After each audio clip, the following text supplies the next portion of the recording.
அனைவருக்கும் வணக்கம். டிஎன்பிஎஸ்சி தேர்வுகளில் ஜென்ரல் சயின்ஸ் சிலபஸ் டாபிக் தொடர்பாக பள்ளி பாடங்களில் இருக்கக்கூடிய உங்களுக்கு தெரியுமா தகவல்கள் அவ்வப்போது கேட்கப்படும். அவற்றின் தொகுப்பு தான் இந்த பதிவு. இந்த பதிவிற்குண்டான தகவல்கள் இவற்றை அடிப்படையாக கொண்டது. What is the capacity of Blu-ray disc? Blu-ray வட்டின் கொள்ளளவு என்ன? Answer option A 50 GB. Single sided or double sided? பொதுவாக இதை single layer or double layer அப்படின்னு மென்ஷன் பண்ணுவாங்க. இதோட கெப்பாசிட்டி 50 GB அப்படிங்கிறது ஃபார் டபுள் லேயர். டேட்டா ரைட்டிங்க்கு ப்ளூ வயலட் லேசர் பயன்படுத்தப்படுது. வேரஸ் DVD digital versatile disc or digital video disc அப்படின்னு அழைக்கப்படுது. இதோட மேக்ஸிமம் ஸ்டோரேஜ் கெப்பாசிட்டி 8.5 GB. இதுவும் சிங்கிள் சைடட் ஆர் டபுள் சைடடாக இருக்கும். சிங்கிள் சைடட் சிங்கிள் லேயரோட maximum storage capacity 4.7 GB. Single sided double லேயரோட கெப்பாசிட்டி 8.5 GB. பொதுவாக சிடியை விட டிவிடியில் 6 மடங்கு அதிகப்படியான தரவுகளை சேமிக்க முடியும். குறுவட்டு காம்பேக்ட் டிஸ்க்கு. சிடி டிவிடி பிளேயரில் ப்ளே ஆகும், பட் டிவிடி பிளேயர்ஸில் சிடி ப்ளே ஆகாது, ஏன்னா இது சிங்கிள் சைடட். இதோட maximum storage capacity 700 MB. CD DVD Blu-ray disc இந்த மூணையும் ஆப்டிக்கல் டிஸ்க்கு ஒளி வட்டுகள் அப்படின்னு அழைப்பாங்க. Floppy disc, zip drive or zip disc and hard disc இந்த மூணையுமே magnetic disc or magnetic storage device காந்த நினைவகம் அப்படின்னு அழைப்பாங்க. மேலும் அறிந்து கொள்ள ஸ்டாண்டர்ட் 11ஓட கம்ப்யூட்டர் ஆர்கனைசேஷன் அப்படிங்கிற லெசனை படித்து பாருங்கள். நம் உடலினுடைய சராசரி வெப்பநிலை 37 டிகிரி செல்சியஸ். நீர் உறைந்து பனிக்கட்டியாக மாறக்கூடிய ஃப்ரீசிங் பாயிண்ட் 0 டிகிரி செல்சியஸ். இதை விட குறைவாக ரெக்கார்ட் பண்ணக்கூடிய டெம்பரேச்சர்ஸை நெகட்டிவ் சைன் யூஸ் பண்ணி மென்ஷன் பண்ணுவாங்க. அண்டார்டிகாவில் தான் உலகத்தின் குறைவான வெப்பநிலை பதிவு செய்யப்பட்டிருக்கு, -89 டிகிரி செல்சியஸ். உலகத்தின் அதிகமான வெப்பநிலை பதிவு செய்யப்பட்ட இடம் லிபியா. 1922ஆம் ஆண்டு பதிவு செய்யப்பட்டிருக்கு, 59 டிகிரி செல்சியஸ். ஸ்டாண்டர்ட் 7ல் 56.7 டிகிரி செல்சியஸ் அந்த மாதிரி குறிப்பிட்டிருப்பாங்க. பொதுவாக கிச்சன், லேப்ஸ் இதிலெல்லாம் பார்க்கக்கூடிய கண்ணாடி பொருட்கள் borosilicate glass or Pyrex glass. இது பொதுவாக வெப்பப்படுத்தும் போது வெடிப்பு விடாது. மின்சாரத்தை உருவாக்கும் திறனுடைய மீன் electric eel.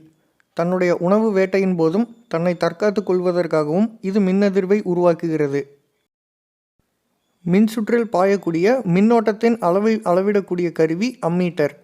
Ammeter is used to find the quantity of current flowing through the circuit. It will be connected in series. இது தொடர் இணைப்பால் இணைக்கப்பட வேண்டும். ஒரு சர்க்யூட்டில் ஒரு செகண்டுக்கு எத்தனை கூலும் ஆஃப் சார்ஜஸ் ஃப்ளோ ஆகுது அப்படிங்கிறது தான் கரண்ட்டு. ஒரு வினாடிக்கு எத்தனை கூலும் மின்னூட்டம் பாயுது அப்படிங்கிற அளவு தான் மின்னோட்டம். Current I = Q/T. Electric lamp was invented by Thomas Alva Edison. மின்விளக்கை கண்டுபிடித்தவர் தாமஸ் ஆல்வா எடிசன். 1000க்கும் மேற்பட்ட உபயோகமான பொருட்களை இவர் உருவாக்கியிருக்காரு. ஒரு திண்மம் அல்லது ஒரு திடப்பொருளை வெப்பப்படுத்தும் போது திரவமாகாமல் நேரடியாக வாயு நிலைக்கு மாறுவது பதங்கமாதல். Change of state from a solid to gas directly is called sublimation. Example கற்பூரம், கேம்ஃபர். அதுவே டைரெக்டாக gas to solid conversion deposition அப்படின்னு சொல்லுவோம். வாயு நிலையிலிருந்து நேரடியாக திடப்பொருளாக மாறக்கூடியதை படிதல் அப்படிங்கிறோம். முன்னாடி தான் டெபாசிஷன் படிதல் நிகழ்வை பற்றி சொன்னோம். டைரெக்டாக கேஸ்லேருந்து சாலிட் கன்வர்ஷன். -57 டிகிரி செல்சியஸில் கார்பன் டை ஆக்சைடு டைரெக்டாக சாலிடாக மாற்றப்படுது. இதை ட்ரை ஐஸ் அப்படின்னு குறிப்பிடுறாங்க. இது ஒரு ரெஃப்ரிஜரேட்டிங் ஏஜென்ட்டு. உலர் பனிக்கட்டிக்குள்ளே என்ன இருக்குது அப்படின்னு ஆல்ரெடி எக்ஸாமில் கேட்டிருக்காங்க. கார்பன் டை ஆக்சைடுங்கிறத மறந்துடாதீங்க. பொதுவாக தொலைதூரத்துக்கு அனுப்பப்படக்கூடிய உணவுப் பொருட்களான இறைச்சி மற்றும் மீன்களை பதப்படுத்துறதுக்காக இது பயன்படுது.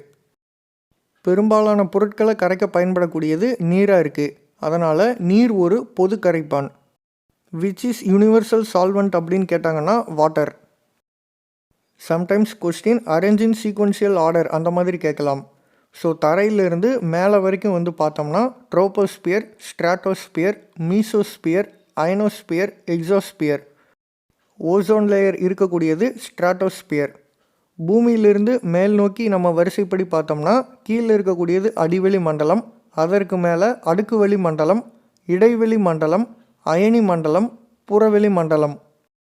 இந்த மீசோஸ்பியரை ஞாபகம் வச்சுக்கோங்க. மீசோஸ்பியருக்கு மேலே 2, மீசோஸ்பியருக்கு கீழே 2. மீசோஸ்பியருக்கு மேலே அயனோஸ்பியர், எக்ஸோஸ்பியர், மீசோஸ்பியருக்கு கீழே ஸ்ட்ராட்டோஸ்பியர், ட்ராபோஸ்பியர்.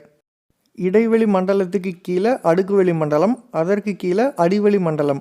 இடைவெளி மண்டலத்திற்கு மேலே அயனி மண்டலம், அதற்கு மேலே புறவெளி மண்டலம். விண்டோட ஸ்பீட் அண்ட் ப்ரெஷரை மெஷர் பண்ணக்கூடியது அனிமோமீட்டர். அதே மாதிரி வெதர் காக் அப்படின்னு ஒன்று இருக்குது. இது காற்று எந்த திசையில் வீசுது அப்படின்னு கண்டறியறதுக்காக பயன்படுத்துகிறாங்க.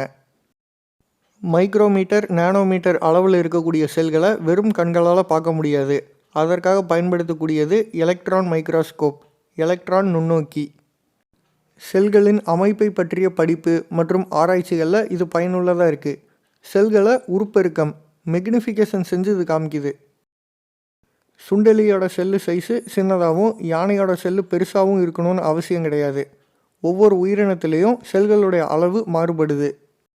இந்த படத்தை பார்த்திங்கன்னா தெரியும். வெறும் கண்களால் காண முடியாத நுண்ணோக்கியின் உதவியுடன் மட்டுமே காணக்கூடிய ஒழுங்கற்ற செல்லமைப்பான வைரஸ் முதல் வெறும் கண்களால் பார்க்கக்கூடிய நெருப்புக்கோழியின் முட்டை வரை செல்லோட சைஸ் டிஃப்ரெண்ட்டாக இருக்குது.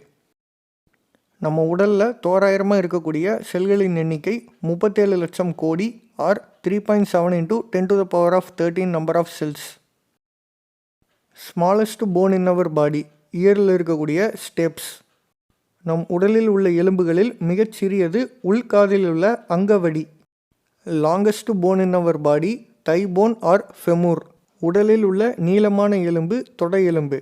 பிறக்கும்போது குழந்தைகளாக 300க்கும் அதிகமான எலும்புகளோடு தான் பிறக்கிறோம்.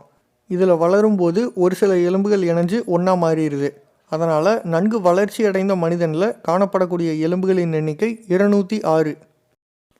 இங்கே ஒரு சயின்ஸ் ஹைப்போதீசிஸ் கொடுத்துருக்காங்க. ஒரு அறிவியல் அனுமானம் என்ன சொல்லுதுன்னா, நம்முடைய மூளை 100 மில்லியன் பிட்ஸுக்கும் அதிகமான இன்ஃபர்மேஷன் ஒருவருடைய வாழ்நாளில் சேமித்து வைக்க முடியும்னு குறிப்பிட்டிருக்காங்க. இன்னொரு கூடுதல் தகவல் ஸ்டாண்டர்ட் 10ல் படிப்பீங்க. அதர் தேன் வாட்டர், நம்மளோட பிரெயின் 60% அதிகமான கொழுப்பு, ஃபேட்ஸ் கொண்டது. நம் உடல் 70 விழுக்காடு நீரால் ஆனது. அதனால தான் நம்ம அடிக்கடி நீர் அருந்துகிறோம். நம்ம மூளையினுடைய சாம்பல் நிற பகுதியில் 85 விழுக்காடு நீர் இருக்குது. நீர் குறைவாக இருக்கக்கூடிய செல்கள் கொழுப்பு செல்கள், ஃபேட் செல்ஸ். அதில் 15% வாட்டர் இருக்குது. ஒரு நாளைக்கு 1.5 லிட்டர்லேருந்து 3 லிட்டர் வரைக்கும் நம்ம தண்ணி குடிக்கிறோம். அது உணவு மூலியமாகவும் இருக்கலாம், நேரடியாகவும் எடுத்துக்கொள்ளக்கூடியதாக இருக்கலாம். நம்ம சொல்லக்கூடிய சாதாரண வெப்பநிலை அப்படிங்கிறது அறை வெப்பநிலை அல்லது உடல் வெப்பநிலையை ஒத்தது. நம்ம வளிமண்டலத்தில் இருக்கக்கூடிய பொதுவான வாயுக்கள் நைட்ரஜன் 78 விழுக்காடு, ஆக்சிஜன் 21 விழுக்காடு, கார்பன் டை ஆக்சைடு 0.03 விழுக்காடு, மீத விழுக்காடு நீராவி, மந்த வாயுக்கள் போன்ற பிற வாயுக்கள். சுவாசித்தலின் போது உள்ளிழுக்கக்கூடிய காற்றில் 21% ஆக்சிஜன் இருக்கும். வெளியேற்றப்படும் போது 16% ஆக்சிஜன் இருக்கும். இன்ஹேல்டு ஏரில் 0.03% கார்பன் டை ஆக்சைடு இருக்கும். எக்ஸேல்டு ஏரில் 4% வரைக்கும் இருக்கும். ரீசன் லங்ஸ், நுரையீரல் நம்முடைய காற்றில் இருக்கக்கூடிய ஆக்சிஜனை ரத்தத்தில் கலக்குது. அதே போல் ரத்தத்தில் இருக்கக்கூடிய கார்பன் டை ஆக்சைடை வெளியேற்ற உதவுது. ஸ்டாண்டர்ட் 11 ரெஸ்பிரேஷன் லெசனில் இன்னுமே அதை டீட்டெயில்டாக படிப்பீங்க. ஸோ இப்போதைக்கு சொல்லக்கூடியது என்னென்னா, ரெட் பிளட் கார்பசல், இரத்த சிவப்பணுக்களில் மைட்டோகாண்ட்ரியா கிடையாது. மற்றபடி இந்த சுவாசித்தல் நிகழ்வு ஒவ்வொரு செல்லில் இருக்கக்கூடிய மைட்டோகாண்ட்ரியாவோட ரிலேட் ஆகிருக்கு. நம் உடலில் உள்ள செல்லுக்கு உணவுப் பொருட்கள், நீர் மற்றும் ஆக்சிஜனை கொண்டு போகக்கூடியது இரத்தம். அந்த இரத்தத்தை ஆக்சிஜனேற்ற இரத்தம், ஆக்சிஜனேட்டட் பிளட் அப்படின்னு குறிப்பிடுவாங்க. இதே மாதிரி ஒவ்வொரு செல்லோட மைட்டோகாண்ட்ரியாவிலேருந்து கார்பன் டை ஆக்சைடு மாலிகுலை கேரி பண்ணிட்டு போகிறதும் பிளட்டு தான். அதை டீஆக்சிஜனேட்டட் பிளட் அப்படின்னு குறிப்பிடுவாங்க. இது நேராக எங்கே போகும்னா நுரையீரல், லங்ஸுக்கு போகுது. அங்கே 300 மில்லியனுக்கும் அதிகமான நுண்காற்றுப்பைகள் இருக்குது. இதை ஆல்வியோலி அப்படின்னு குறிப்பிடுறாங்க. யானிங், கொட்டாவி விடும்போது அதிக அளவிலான ஆக்சிஜனை நம்ம உள்ளெடுத்துக்கிறோம். அதே மாதிரி அதிகப்படியான கார்பன் டை ஆக்சைடை நம்ம வெளியேற்றுறதா குறிப்பிட்டிருக்காங்க. ரெஸ்பிரேஷன் பற்றி செல்லுலார் லெவலில் எக்ஸாமில் ஃப்ரீக்வெண்ட்டாக கொஸ்டின் கேட்டிருக்காங்க. ஸ்டாண்டர்ட் 11 பயோ பாட்னியில் இருக்கக்கூடிய bio molecules respiration lesson and ஜுவாலஜியில் இருக்கக்கூடிய ரெஸ்பிரேஷன் லெசனை படிங்க. இந்த பாடங்களில் இருக்கக்கூடிய தகவல்களும் ஏற்கனவே தேர்வில் கேட்கப்பட்ட கேள்விகளையுமே ஆல்ரெடி 2 பதிவுகளில் பார்த்தாச்சு. இதோடு இந்த வீடியோவை நம்ம கம்ப்ளீட் பண்ணிப்போம். தொடர்ந்து இணைந்திருங்கள். நன்றி.